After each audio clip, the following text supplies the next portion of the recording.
Hi, Thomas. Hi. A very good morning to all of you, and thanks, Pavati, for organizing this session. I understand how much in this pandemic situation you took an effort to go about this virtual. I So this session is mostly about how into the power distribution sector, basically the data science application plays role, and I starting with giving introduction of myself. I come from a background of IIT Delhi and then consulting and starting in the IoT startup that helps utilities like BSES Rajdhani, BSES Yamuna, Electricity and others to automate their transformers, consumer meters, and helping them save money into the energy segment, asset management solutions. And I have so Thomas, who is from Enexis Group, very similar. That group serves to be around 2.8 million consumers. And if I just have to correlate with India, it's exactly BSES Rajdhani, a utility provider in Delhi, and that is where Thomas works in Enexis on the data science front, taking extracting the use of data that they are getting from the smart meters, renewable sectors, and others, and taking the benefits of it. I think Thomas, I would like you, to provide your infrastructure, starting from your background and then giving a whole lot of your experience, ranging from even from the hardware side, where you started your journey, and then to the data science application, and how they are really correlated with each other or not. They do not overlap with each other. Okay. Thank you, Rahul. Yes, indeed. My name is Thomas Castelijns, and I'm from the Netherlands. At this moment it's 6:30 at in my place, so it's still a bit dark in my screen. So don't worry about that. I'm very pleased to talk today about how to apply advanced analytics in the energy sector. And Rahul already mentioned that I'm senior data scientist at the Enexis Groep, which is a DSO in the Netherlands. I have a background in innovation sciences and sustainable energy technology in Eindhoven University of Technology. And in these years, I mainly focused on the application of smart grids in the electricity infrastructure. I was always in touch also with sustainability goals. So I think talking today on the Indo Data Week on sustainable development goals is, I think, a very nice place for me to share my knowledge, what I experienced in the last couple of years. The first years of my career, I was mainly working in the hardware of smart meter. There I was mainly responsible for testing and designing the requirements of those household meters and those devices. And later on, I developed more and more like an interest in how to really use the data from those sensors instead of focusing on the hardware itself. And I was triggered by advanced analytics, and that's why later on I did the postmasters in data science. I followed the program in the Euronymous Academy of Data Science. I think it's one of the partners of this Indo Data Week. And I think, in the last couple of years, I saw like the real difference between working as a hardware specialist on one side and indeed working as a data science, where you are more like working with the data itself. Indeed, they overlap to some extent with each other. If you really look to the similarities of both fields, then I would say when you're designing the hardware or designing the smart meters, then you are mainly focused on, does this device does exactly what I want? For instance, does it measure the power quality? Does it measure the current? Does it measure the voltage? And you really have to test it properly because you are going to install all those devices in the whole country. So you really need to make like a good test design. I think as a data scientist, you're also doing that because you're designing data pipelines, you are designing modeling pipelines. So you also really need to test that accordingly. Otherwise, you will end up with wrong conclusions. And wrong conclusions are, in the end, you want to make data-driven decisions. And making data-driven decisions based on wrong assumptions in the very beginning or wrong pipelines, that will end up in wrong conclusions, and that will, these conclusions are quite costly. I think that is the main similarity, and the difference is, of course, that as a data scientist, you are thinking way more about giving a lot of data, trying to get value out of it. And as a hardware specialist, you are more restricted by what we agreed as a sector, like this should the device could do. And then you're trying to design and test that device according to those agreements. And you're not thinking always out of the box about possibilities, about opportunities. I think that for me is the main difference between both worlds. Great, great. I think that's clearly answers the question, Thomas. And having your wide range of experience, I think the session I would like to have fragmented across 3 different parts. The first is the smart meters. The second, renewables, and third, the EV. These 3 are also the topics which are very at a high growth stage in India as well as in the Netherlands. And I think that's why I just chose these 3 topics to proceed with. So why don't you? I think you also have some slides with you to share with, right? So why don't we just share screen? And the first question that I have for you is, the growing market in the smart meters. So in India, government of India actually proposed to have 50 million smart meters installed by 2022, right, in all the Indian households. Now, in Netherlands, I already presume that the market of the smart meters is kind of saturated at the consumer meters, and you're already taking benefits of it. So why don't you just highlight on the benefits of the smart meters? Because it's a heavy investment that Indian government is trying to put. Do you think it's really worth it to put that investment? Because if the benefits won't match those investment, I don't think it's a worthwhile investment. So why don't you just put some key insights on the advantages of the smart meters, and what benefits do you get from the smart meter installation and the data out of it? Yeah, sure. I hear a couple of questions, so I'll try to address them all. First question, I think, was about the situation in the Netherlands, about how we organize our infrastructure and what role the sensors play in this electricity grid. So that's why I think you can see my screen, right? Right. I can see. Yeah. What you see is, I guess you recognize it, it's the Netherlands. And in the Netherlands, we have a couple of DSOs, distribution system operators, and I'm working for one of them. And we are responsible for 2.8 million customers. So we distribute electricity and gas, but the main focus of this talk is on electricity, to these service areas. And as a customer, you cannot choose your DSO, but you still can choose your supplier. But in the Netherlands, we split those 2 markets. So you have distribution and you have energy production. That is like a different story. But we are mainly responsible for the infrastructure. So we need to install, develop, maintain, and manage the electricity grids. And I think if you are talking in the context of the energy transition, then we foresee a lot of changes. And those changes really will impact the electricity infrastructure. And I think the situation is the same in India.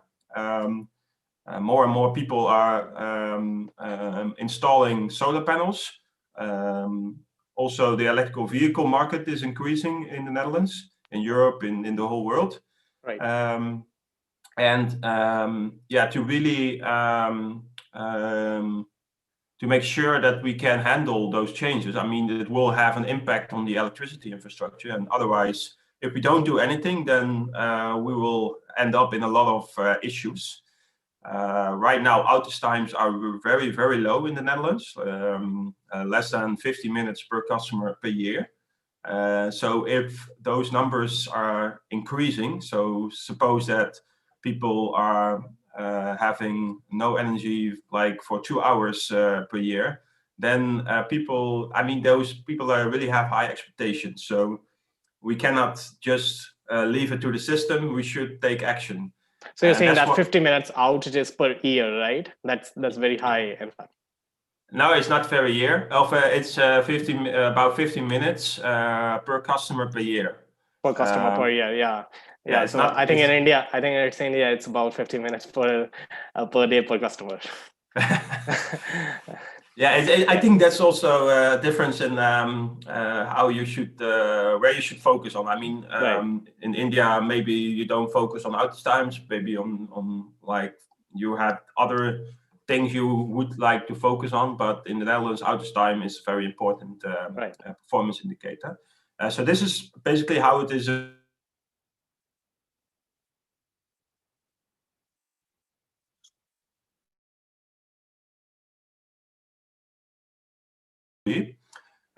But to really solve all those challenges or to tackle them, one of the first steps that I think many utility companies are doing right now, and also Enexis, is installing a lot of sensors in their electricity grid. I think this is, a nice infographic from the company where they show all the different sensors and interconnections, and we are installing sensors on medium voltage level, so we can easily monitor and manage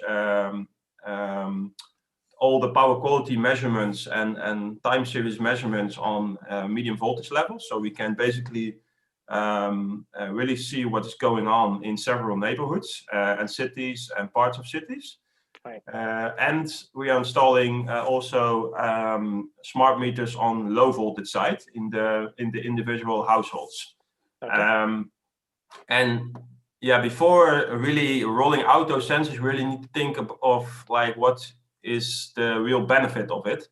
So in the households, are these smart meters installed in Netherlands, or they are in the process of installing it? Like in India, we are in the process of installing the smart meters. Yeah, we started in 2012, I think, with the first smart meters in the Netherlands. And right now, I think the project or the program is still in the phase of rolling out. But I think the end of the project will be in 2024. So almost all customers in the Netherlands already have a smart meter. But this is quite a lot. It's really a big program, big project. So before starting that, you should really think of, okay, what is the additional benefits? In Europe, they calculate for every country what could be the possible benefit or the potential benefit from the smart meters for the customers. And they calculated or they estimated, or like they made a rough estimation of how much energy could be saved by better insights from the smart meter. Because as a customer, you can see exactly when, what moment at which moment of the day you are using the most of energy, and to see how it's related with production from the PV panels or from other renewable sources. And for the Netherlands, they also did that, and based on this calculation, the European Union give like kind of how do you say that, long-term planning for every country, at which moment they should roll out the smart meters. But it's really something that is kind of agreed in the sector in the European Union. It really gives like benefits for the customer, because with the low voltage smart meter, you can have insights for yourself. But the other benefit is that in the future energy infrastructure, we will introduce dynamic tariffs. That means that you will pay a different price for energy for every moment of the day, for every time of the day. So suppose that there is a lot of sun during a day between 2 and 3 p.m. then all solar panels will generate power, right? Because Right. then they will generate electricity. Then all the customers don't have to buy energy from the electricity grid, from the big energy suppliers. So energy will be very cheap at that moment. And this is like a difference with, for instance, 8 p.m. when everyone is coming home and there is no sunlight, so no energy from the panels. So everyone should take energy from the electricity grid, and the energy prices will increase a lot. And I think by having these dynamic tariffs, people are shifting more to the non-peak hours. And this is one of the ideas behind the smart meter, is that people are more aware of what they are using and when they are using it. And I think that's the main benefit. Right. I think, yeah, so from the customer's side of view, what you just to summarize, the main benefit is coming because of the dynamic prices that you have for the energy bills, which in India it's not. It's basically a constant price. It does not vary as per the demand, right, on a daily basis, right? So that is where I think the smart meters take a very, very key important role, because having those dynamic key prices, the customers can actually set their set that, okay, when to use the energy more, primarily in the non-peak hour, so that they can be charged less and so on, right? Yeah, got it. Yeah, so what are just a follow-on question on this? I mean, you also touched a lot on the renewable side also, that households install a lot of rooftop solars on it, right? And so in India also, similar basically pattern is coming up, where the rooftop solar market is constantly growing, but specifically as of now it is focused in the commercials areas and not in the households. So how do you think the households are getting benefit, from this renewable sectors, and why it is really important for a household segments as well, to have this rooftop solar installed? And yeah, are there any problems to it that you face, and from the data science that you try to solve? Yes. First, addressing your question regarding the benefits of PV panels for the individual households. Right. I think if you are a sustainability enthusiast and you have affinity with adding value for a better society, I think solar panels are a good alternative as clean energy source, because they providing energy just by converting the power of the sun to electricity. And I think that's a very good reason to think or consider solar panels. And from the consumer point of view, it's also good to know that you have kind of energy source that makes you less dependent on a big utility companies, such as the DSOs. Because you have kind of your own microsystem within your own house where you can serve yourself. I think these kind of things are important for the mindset of a customer. And if you take a look to and to be honest, I'm not in that market. I think a lot of people here can tell you way more about it. But what I've known from the market is that the prices of PV panels are really decreasing. So they are really commercially interesting for individual households, especially in the Netherlands. I know a lot of friends that are installing solar panels because it's really giving them return on investment, also within 5 to 6 years. And I think this is, in the end, a really important argument for customers to consider investing in solar panels for their own house. Right. I think, yeah, these are the main important reasons. Okay. Yeah, so I think I just have I got some questions from the audience as well. But just before moving to that, one key aspect I would like you to touch upon is that you basically gather now smart meter data, you gather the renewables data, right? And I think you also have a lot of substations related data, right?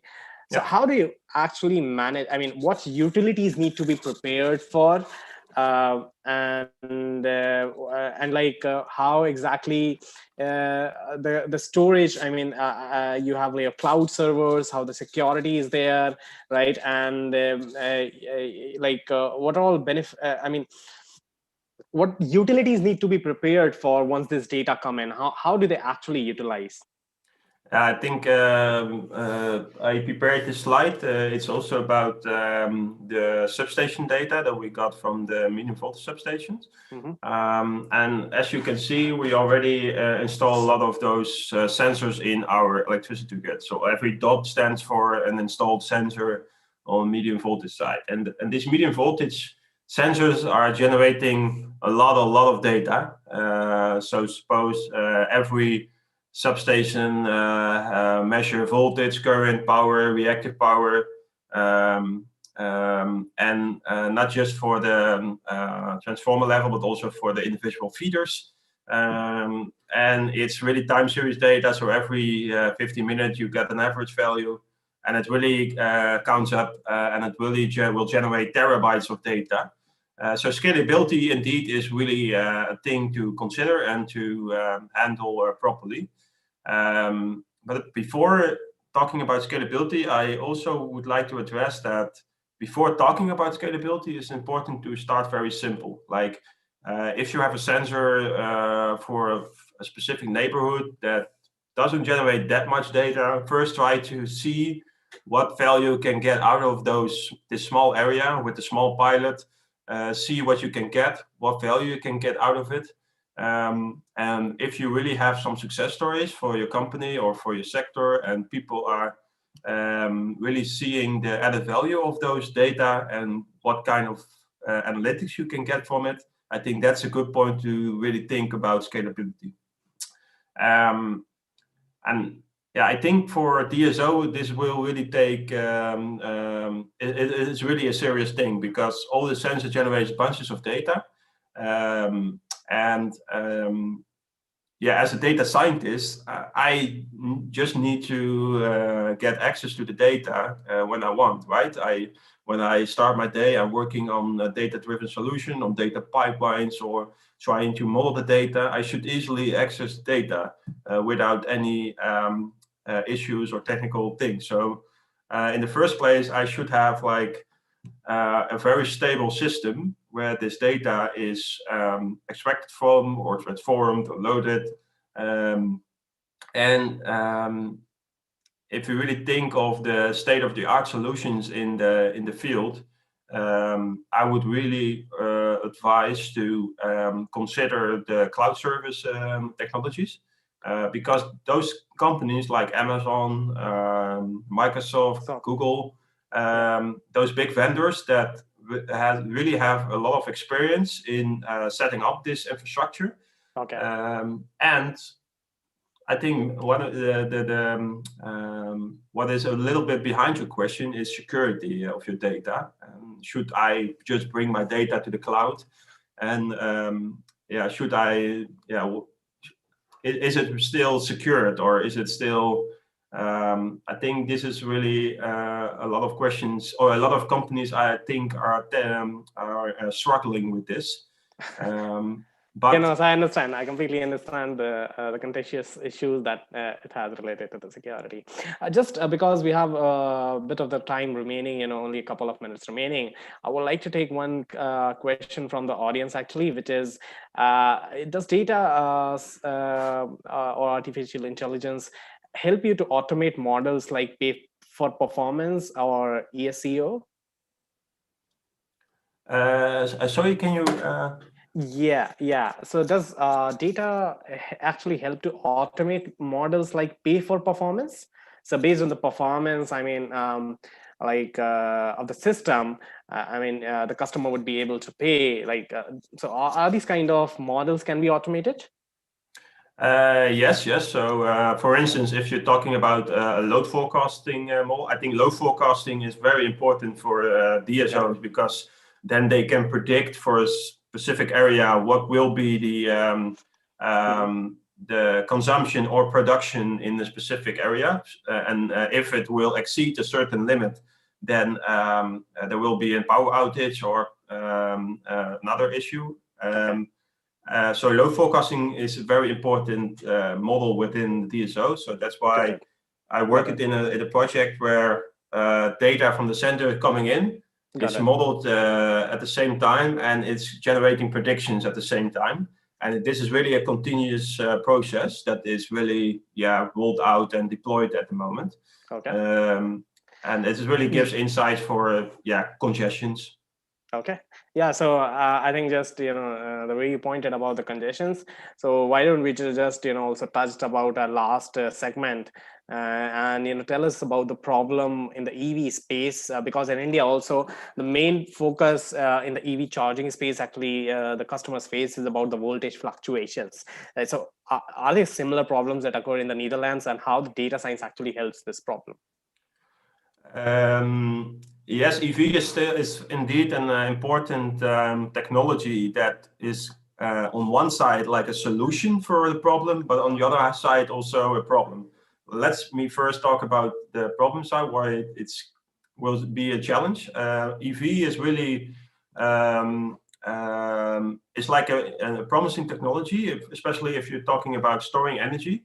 But people, if at the same moment everyone is coming home and plugging in their electrical vehicles to the electricity grid, and all those devices, all those vehicles are charging at the same moment of time, then there will be a problem, and there will be a congestion, because this electricity increase, our data or our electricity infrastructure is not designed for such a high peak on this specific